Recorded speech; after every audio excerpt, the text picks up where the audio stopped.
Hey guys, Whitney Cherry here, the 4-H agent in Calhoun County, Florida with the University of Florida's Institute of Food and Agricultural Sciences Cooperative Extension Service.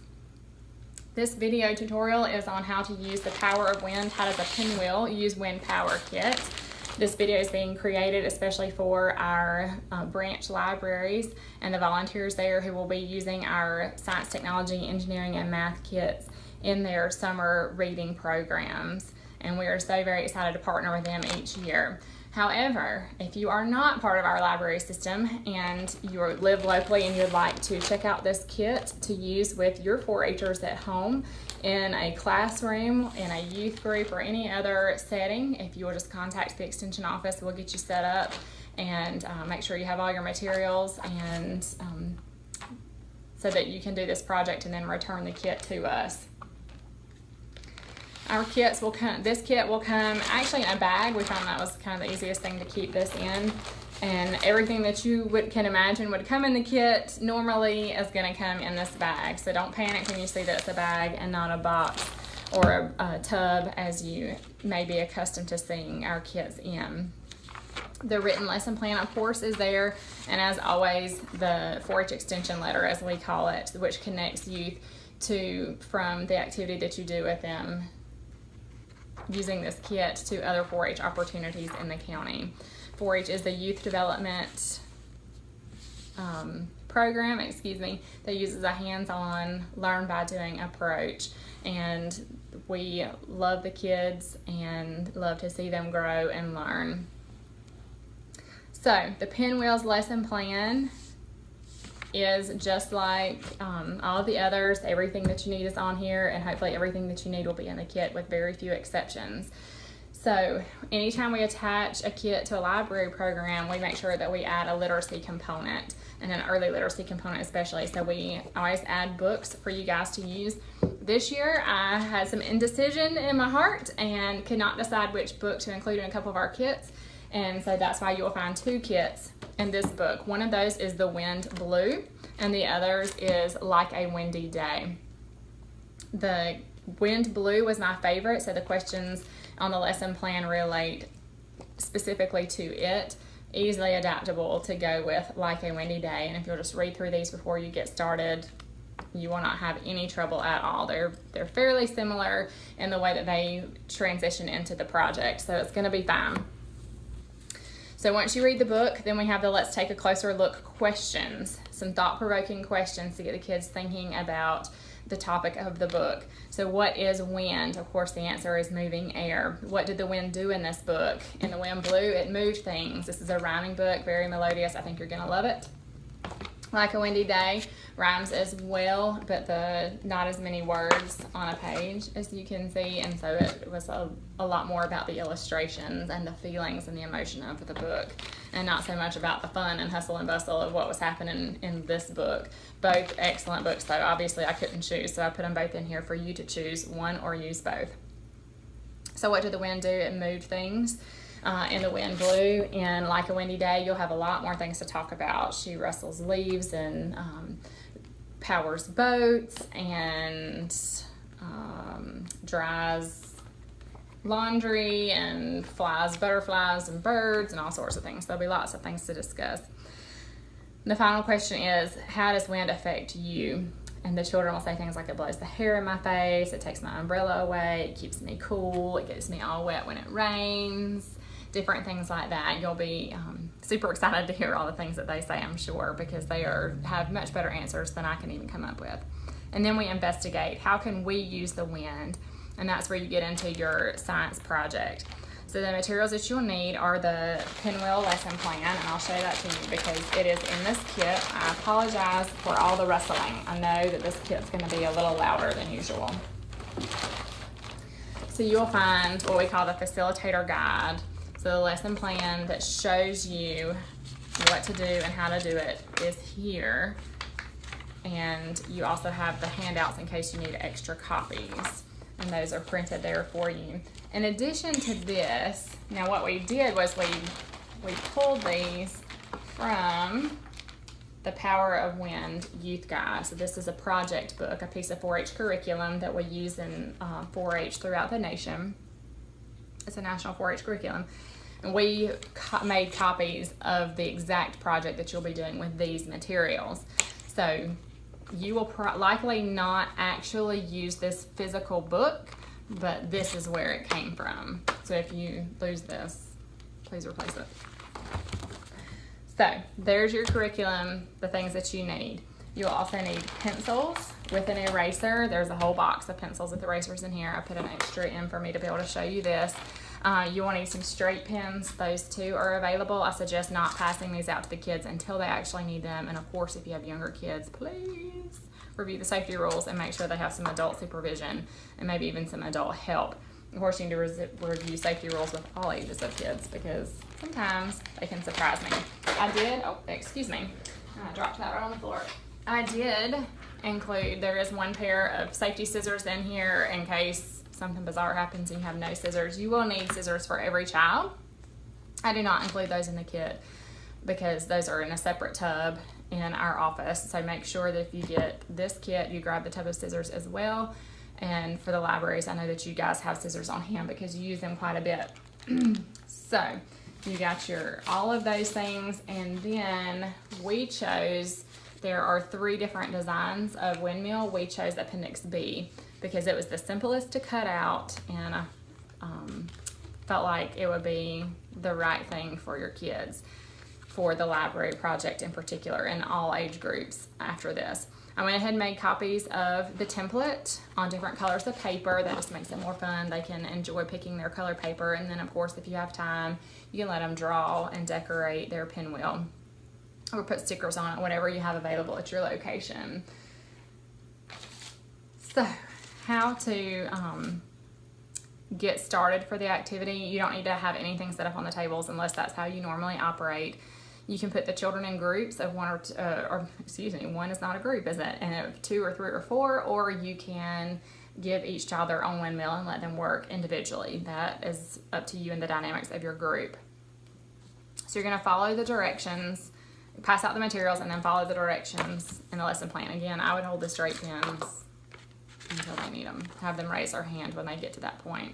So the way that you make these, again, I've given you Appendix B, and I'm going to hold that close so that you can see it. So everyone's going to get one of these, and they're going to cut around the square so that you have something that looks like this. And then they're going to cut along the diagonal lines. So once you get your square cut out, you see these lines that cut through to the center. They cut completely around the square and then just cut from the corner of the square to the circle. Do not cut through, just to the circle. That's all you need to do. Once that is done, you'll have something that looks like this, and you fold the dots. A connect the dot type activity after this. You see a circle dot here and a circle dot there. You're going to connect those to each other.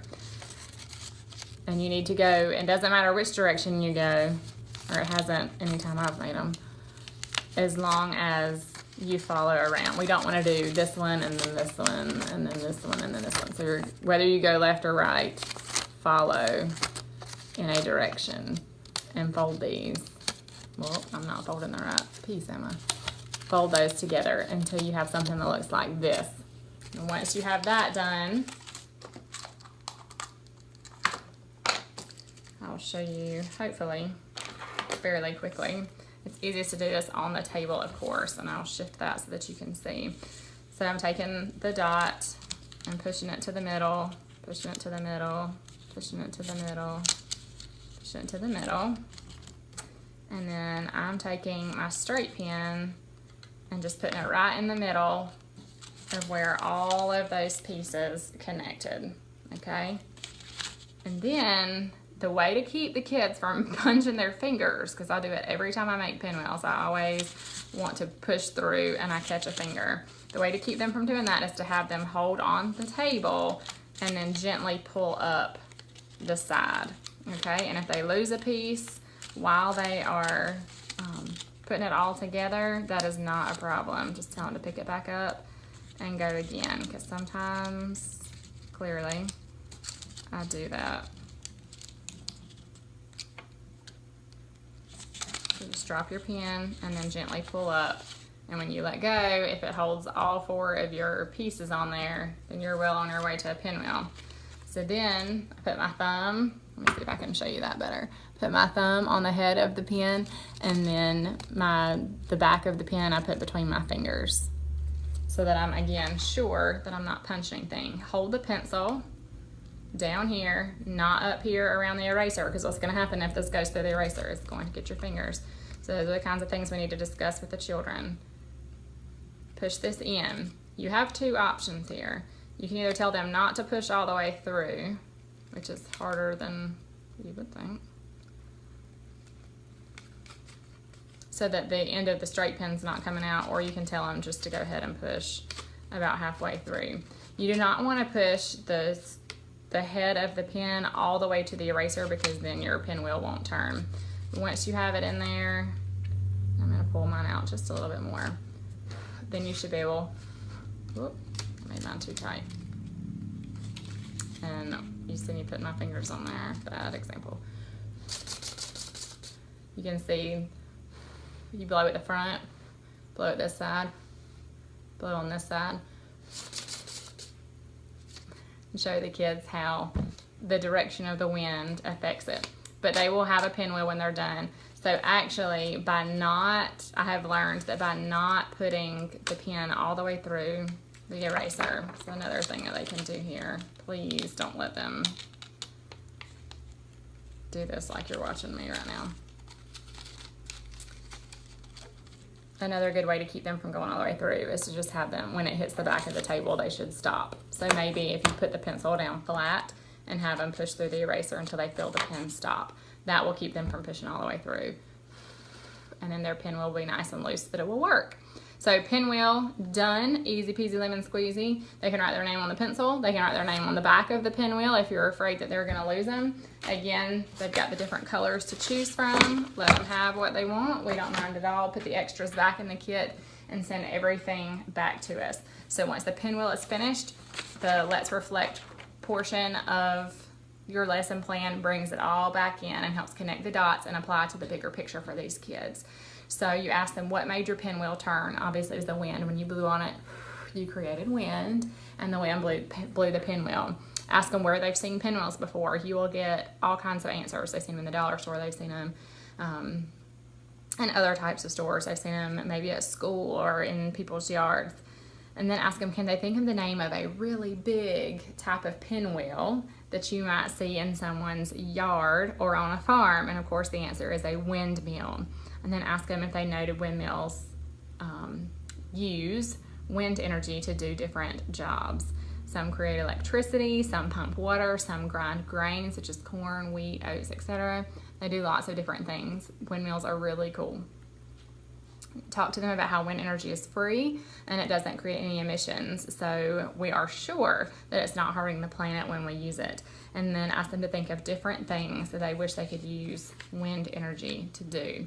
Now, if you like this activity, you have older kids in your group, middle school, high school is what I'm thinking. Maybe some upper elementary, 4th, 5th grade could do this for sure. Maybe even 3rd grade. There are more activities in this book that you can do with them, and one of them actually has them put their pencil, you put the wind, I think you put the, excuse me, you use your pencil, attach it to the desk, not firmly, but you create a guard to hold it on there, put the pinwheel on the end, the turbine part on the end, blades I guess is what they're called, and then spin it and it will make your pencil spin. And if you attach a string and a load, then it will, when the pencil turns, the string will wrap around it and it will lift a load. So there are cool things that you can do, lots of extension activities with this if you have older kids and have the time and the desire. So that is the pinwheel kit. Of course, stickers for all the kids, 4-H stickers and extension letters. Please don't forget those. If you have any questions or need any further assistance or more materials, please call the Calhoun County Extension Office here in Calhoun County, Florida, and ask for Whitney Cherry, 4-H agent. Thank you.